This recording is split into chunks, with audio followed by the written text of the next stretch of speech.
Hello. Ngayon, tatalikayin natin yung tungkol sa kung ano ba ang nangyayari kung ang isang criminal case ay final sa court sa pamamagitan ng ah, preliminary investigation, yung tinatawag namin kadalasan na regular filing.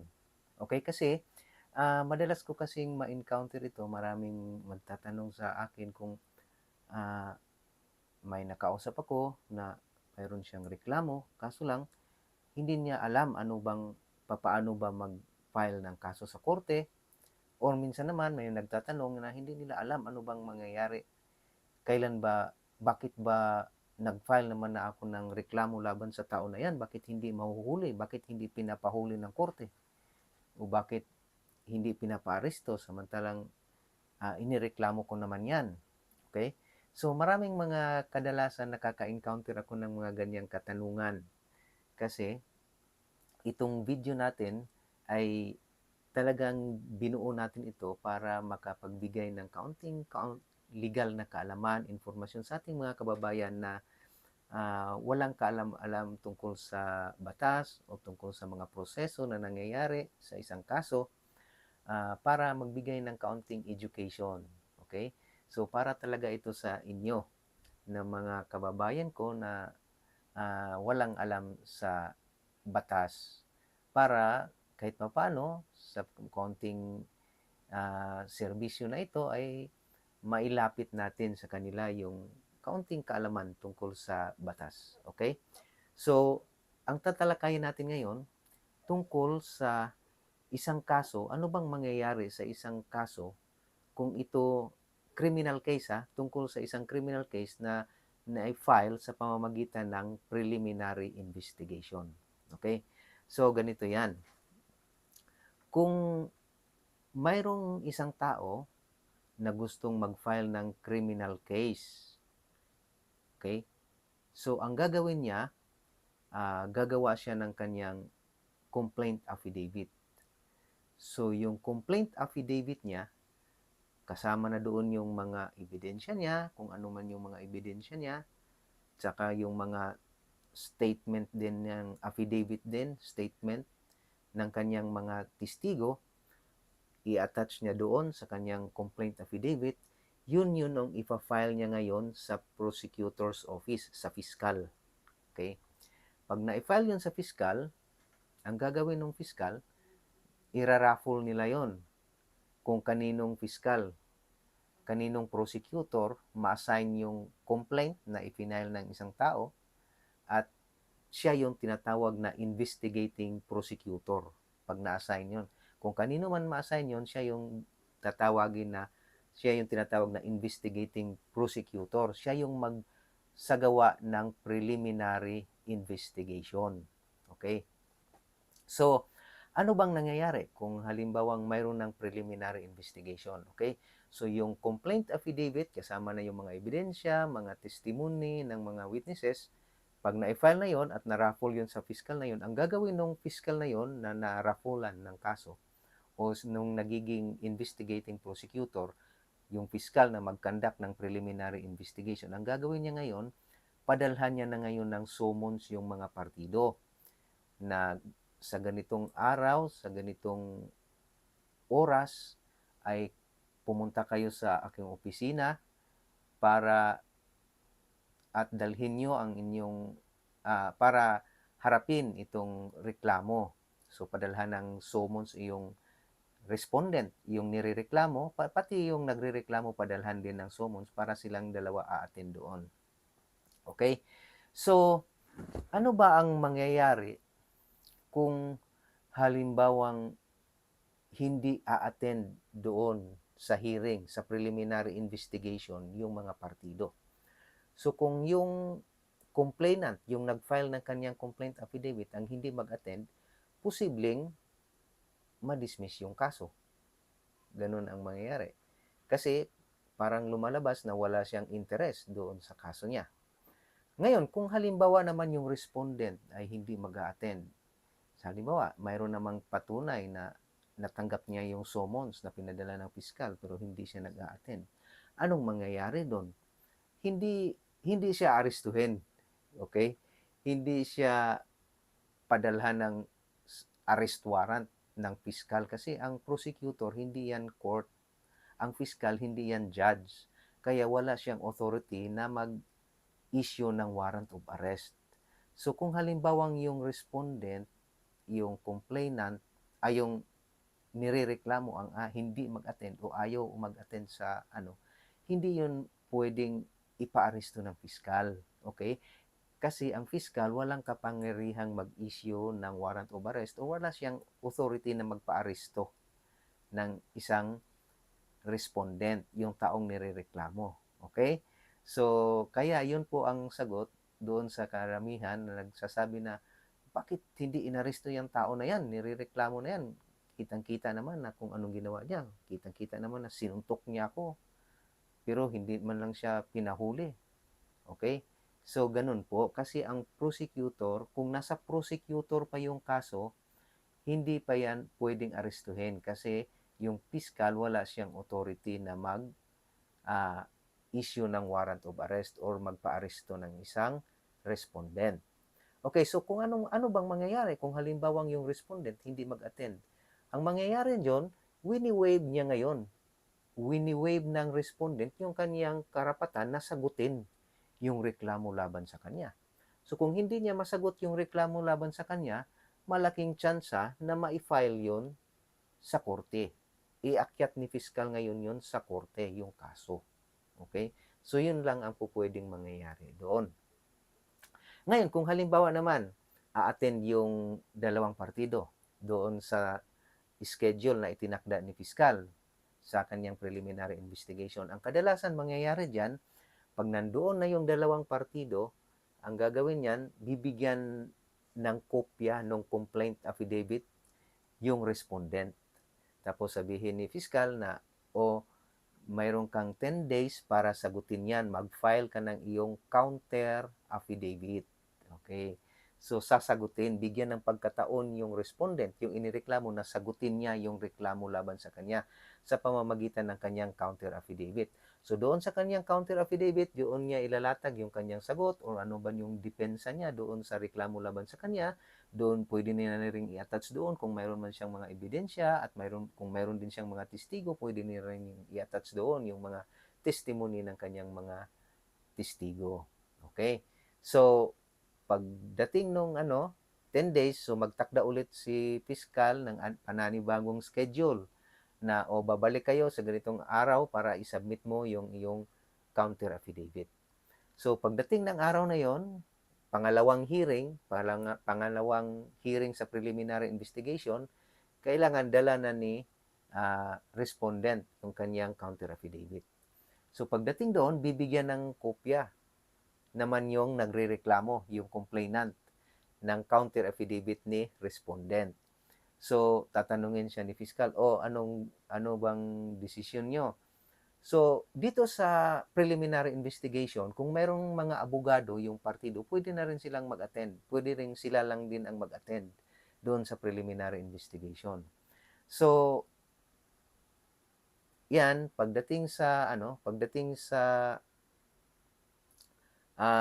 hearing na yon, pag na-submit na yung counter affidavit, bibigyan naman sila ng pagkakataon na mag-file ng kanilang reply naman doon sa counter affidavit. Pwede nilang sagutin. Ngayon, pag sinabi nung complainant na halimbawa, nakita niya doon sa counter affidavit na okay naman, parang sapat naman na yung complaint ko, hindi na ako mag-reply, hindi na ako sasagot. Pag sinabi yon ng complainant na hindi na kami mag-file ng reply fiscal, hindi na namin sagutin yung kanyang counter affidavit, ang mangyayari noon, submitted for resolution na yung kaso.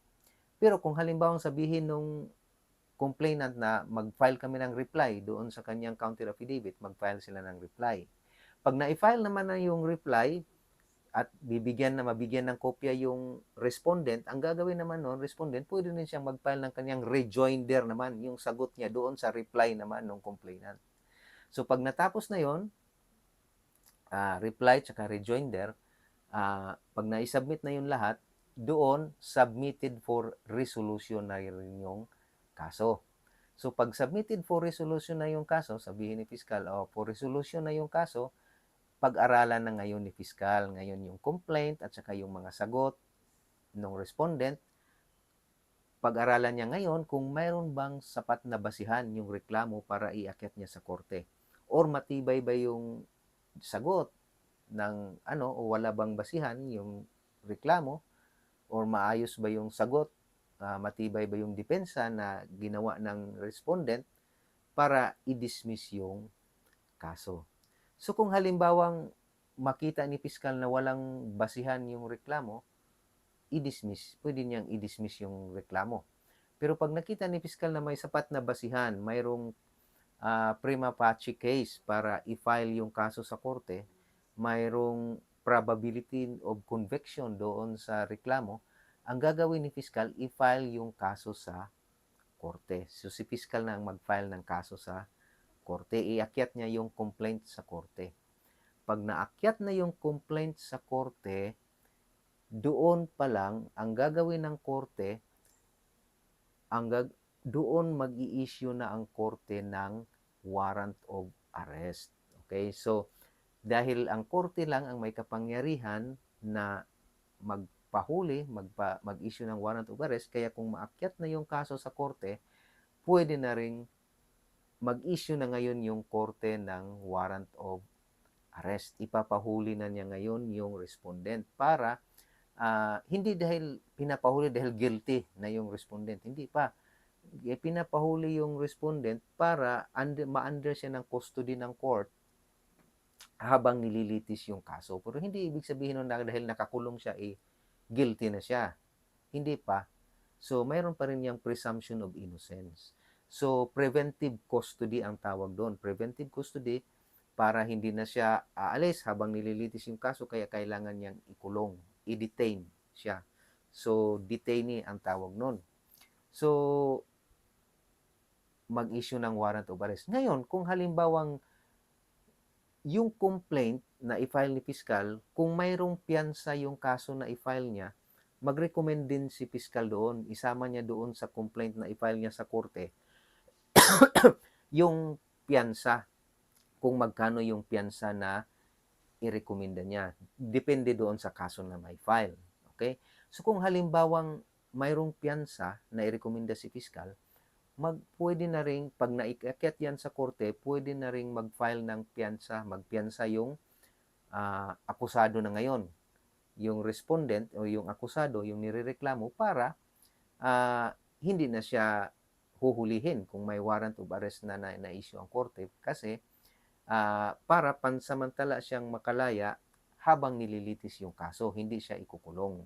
Okay? So, hindi ibig sabihin na nag-file na hindi ibig sabihin na nagpiyansa na yung akusado, nakalaya siya, tapos na yung kaso. Hindi ganoon. Yung paglagak ng piyansa, para lang yun sa kanyang pansamantalang kalayaan. Kumbaga, hindi na siya kailangang i-detain habang nililitis yung kaso, maging malaya siya. So, kailangan lang niyang doon pag nagpiyansa ang isang akusado sa isang kaso, magkaroon ng undertaking yan. Kasama doon sa mga dokumento na pipirmahan niya, yung isang undertaking na nagsasabi na kailangan niyang umattend sa lahat ng mga hearings ng kanyang kaso. Ngayon, kung halimbawang nililitis na yung kaso at yung akusado nakapagpiyansa, pansamantala siyang makalaya, pag hindi siya maka-attend doon sa hearing at wala siyang maayos na maipaliwanag bakit hindi siya nag-attend, okay? So provided na alam niya, na-inform siya kung kailan yung mga hearing ng kaso niya, pero hindi siya nag-attend ng hearing at wala siyang malinaw na paliwanag, explanation kung bakit siya hindi umattend ng hearing, maaari siyang ma-issuehan ng warrant ng korte. Ipapahuli siya bakit hindi siya nag-attend. Okay? So, kung nakapiyansa ang isang akusado, importante na mag-attend siya ng kanyang mga hearings. Kasi kung hindi siya mag-attend ng hearing, ipapahuli siya ng korte. Ma-forfeit yung kanyang piyansa. Okay? So, yun po ang proseso. So, pag na-file yung kaso sa korte, ang court na ang mag-issue ng warrant of arrest. Okay? So kung wala pa yan sa korte, hindi pa ma-issuehan ng warrant of arrest yan, yung akusado or yung inirereklamo. Ngayon, kung may piyansa naman ang na inirekomenda, pwede siyang mag-file ng, maglagak ng kanyang piyansa. Ngayon, mayroong mga iba't ibang uri ng piyansa. Mayroong surety bond. Pag naka-surety bond ang isang akusado, ibig sabihin mayroong mga piyansador, parang mga surety. Sila yung magpiyansa para sa kanya, pero doon lang siya magbabayad sa surety company. Pag ganun ang mangyayari, kailangan niyang i-renew yun taon-taon kung hindi pa matapos ang kaso. Kung abuti ng taon ng kaso, so kailangan niyang i-renew yun. Ngayon, kung halimbawa namang cash bond, cash yung binayad niya doon sa piyansa, yung ibinayad niyang cash, hindi siya dumaan sa surety. Okay? So, mayroon siyang pera, kaya niyang bayaran yung piyansa na nirekomenda doon sa kaso niya. Kung babayaran niya ng cash yun, uh, makukuha niya ulit yun, yung binayad niyang piyansa. Kahit anong magiging resulta ng kaso na isinampas sa laban sa kanya, manalo man o matalo, pag natapos na yung kaso, pwede niyang kukunin yung piyansa na cash bond na i-file niya o na nilagak niya. Ngayon, mayroon ding mga paraan na ginagawa dyan kung halimbawang malaki yung piyansa. So, hindi kayang bayaran yung halaga ng piyansa dahil malaki. Pwede rin yung akusado na lumapit sa kanyang abogado at magpatulong na pwede ba tayong humingi na pababaan yung piyansa. So, pag pupwedeng mag-motion to reduce bail, pababaan yung piyansa. So, kung pababaan yan, pwede yang ibaba hanggang kalahati. So, ipagpalagay natin 100,000 yung piyansa. So, pwedeng maibaba yun ng kalahati, maging 50,000. So, pag naibaba yun, kailangan bayaran yun ng cash. Hindi pwedeng idaan sa surety pag naibaba, pag pinapareduce yung piyansa. So, kailangan bayaran ng cash yung 50,000. Tapos, ganun din, makukuha din ulit yun ng akusado pag natapos na yung kaso niya. Kahit anong maging resulta, manalo man o matalo, makukuha niya ulit yung kanyang cash bond. Basta binayaran niya ng cash. Okay, so yun po ang nangyayari sa isang kaso kung ito ay i-file sa pamamagitan ng preliminary investigation.